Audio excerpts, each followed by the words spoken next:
What's up guys, it's Baseballer and welcome to another video of Power Level Warrior Backstories.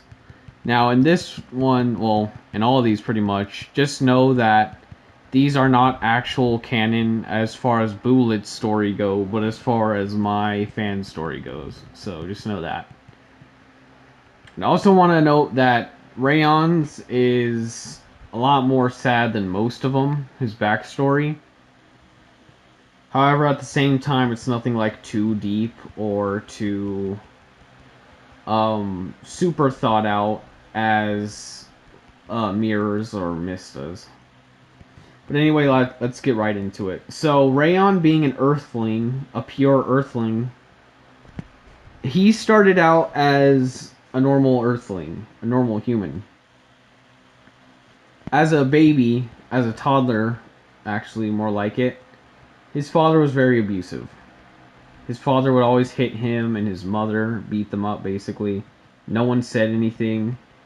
His mother wanted the best for Rayon, and therefore she wanted to stay with the father. Because Rayon, even after being abused by his dad, he still had hope. He still thought that one day his father would stop being abusive and they'd all be happy. But that never happened. He also got bullied at school because of how small he was. He was the shortest kid in school. So he got bullied. Whenever they would play tag or something, or basketball, he would be picked last, if even picked at all. And so one day, his dad just leaves. His dad just takes his mother's car, or their family car, and he just drives off, leaves. And his mother looks at him, and he has tears filled in his eyes. He just looks so sad. And he looks up, and he doesn't say anything, because he doesn't know how to talk at this point in his life. So his mother has no choice but to take him to foster care, while she lives off on her own and fends for herself. She uses her remaining money to put him into foster care. His foster parents are also not exactly abusive, but they're strict. So no matter what Rayon does, no matter how hard he tries, if he doesn't get something done in a certain amount of time, he'll be punished for it. And it's not just a simple, don't do that again, or I'm going to take this away. He gets beat the hell up. He gets beat up. He doesn't do something that he's supposed to right away. And doesn't get it done in a good way. So every time he goes to his room at night, he looks at the photo of his family that they took when he was just a baby. And that all of them were happy, even his dad. And he just looks at that and he smiles because he knows that one day his family will be together again. Or that's what he hopes. So on the other hand, there is a person that is a conjurer of not magic, but of the powers that I'm trying to think, like a power that a monk has. Basically, they can foresee things. A conjurer of foresight, I guess, if that makes sense. And so this warrior wants, because this conjurer is a fighter, they want to hunt down these other monks that foresee different things and are actually correct in what they foresee. Because they want people to believe that an apocalypse is going to happen and that they should listen to the ruler, that monk. So they try hunting down these monks in the same village that Rayon is having foster care in. And even though it's a village, it's a pretty fancy village. Rayon lives in a huge mansion with these foster parents, and he's their only foster child because the other parents took their child out because they checked on them, realized they weren't in the best condition. Rayon was different.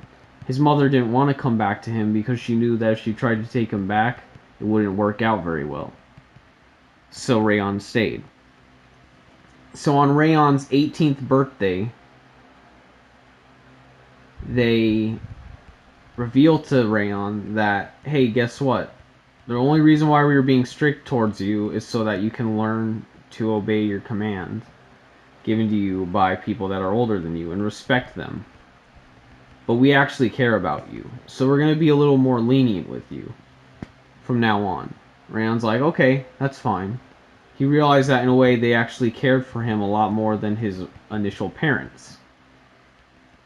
Right after they say that, right after they have their little discussion, this evil conjurer kills his foster parents.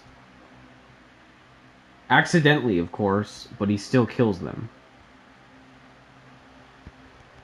So Rayon runs away, and the conjurer is about to kill Rayon, but his master tells him, no, don't kill him. So Rayon keeps running, and he's able to run away.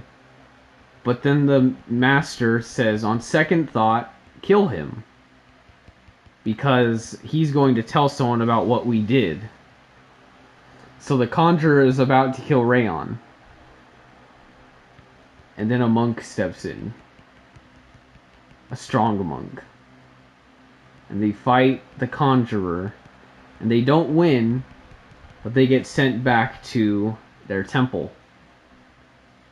And I think I said 18, I actually meant 13. Rayon was 13 at this point. So they train Rayon in martial arts. And they teach him the ways of the monks. And that's how he knows mantra mode, because he's a monk. So they keep training him until he's 18. And they send him on a mission to steal a scroll from the conjurers. And because he was successful, they reveal something to him. They bring a mystery warrior to him on his 18th birthday. Guess who that is? None other than his father. So Rayon and his father continue to fight back against the conjurers and try to find ways to foil their plans. Because their plans are practically world domination. Kind of cliche, right? And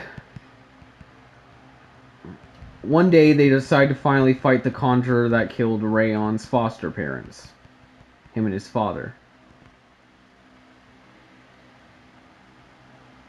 And him being bonded with his father because he notices the error of his ways, Rayon would be very terrified if his father died at this point in time. And spoiler alert, that's exactly what happens. While they're trying to fight the conjurer, Rayon's father dies. And at this point, Rayon's father is a lot stronger than Rayon. And Rayon just starts crying. Because he realizes that he knew that one day his family would be together. One day they'd be happy again. They were. And this guy just fucked it all up for him. So then Rayon needs to be appointed a new warrior to fight against the conjurer to help him win. And Rayon is wondering who that could possibly be. So they send him to a temple, or in this case a castle. And none other than Princess Suno is awaiting him in the castle. She first looks at him and she goes, "You're telling me this piece of trash is going... I have to fight with this piece of trash, basically?" And they're like, well, he's not necessarily trash, but he is a very talented warrior.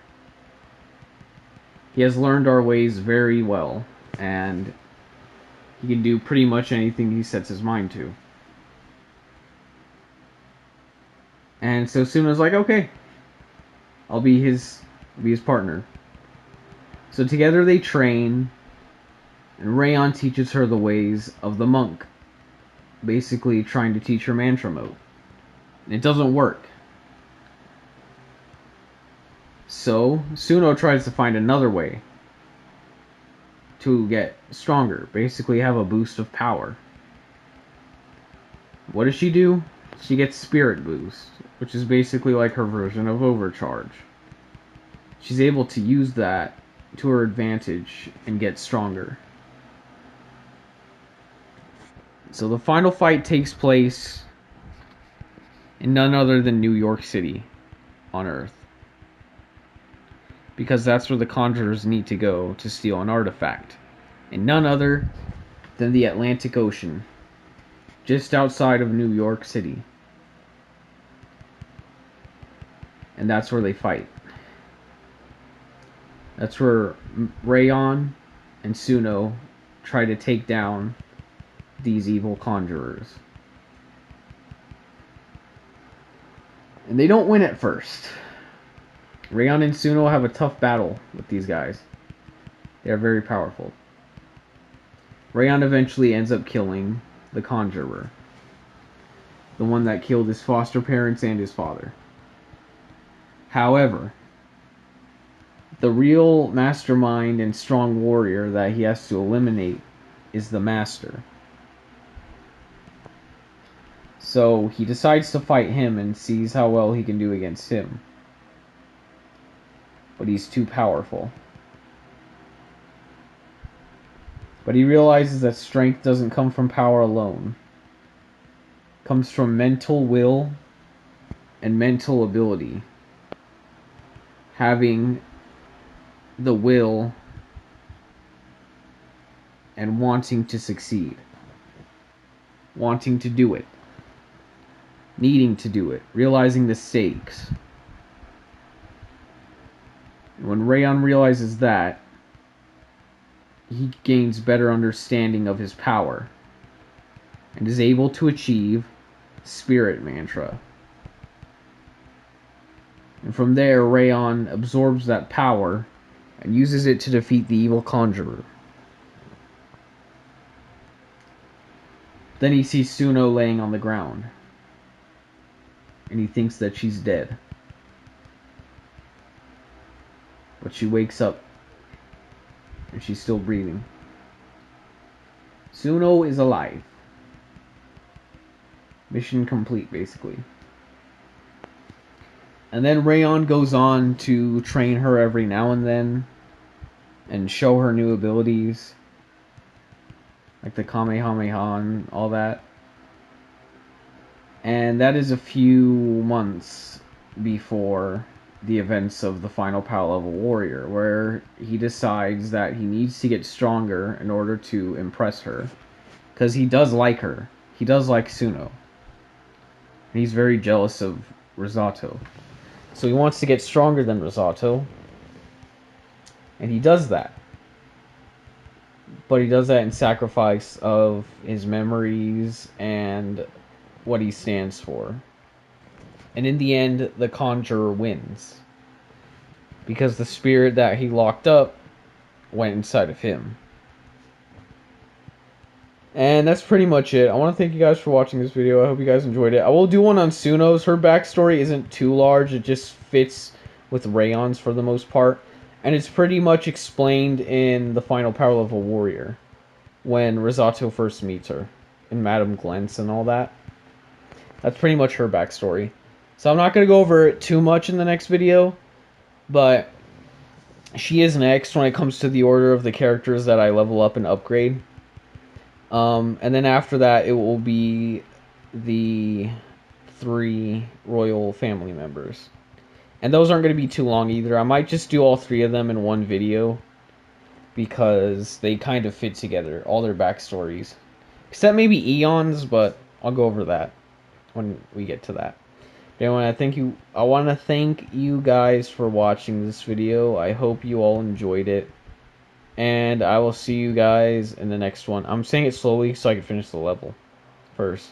And I'll see you guys in the next video, whenever that may be. Goodbye.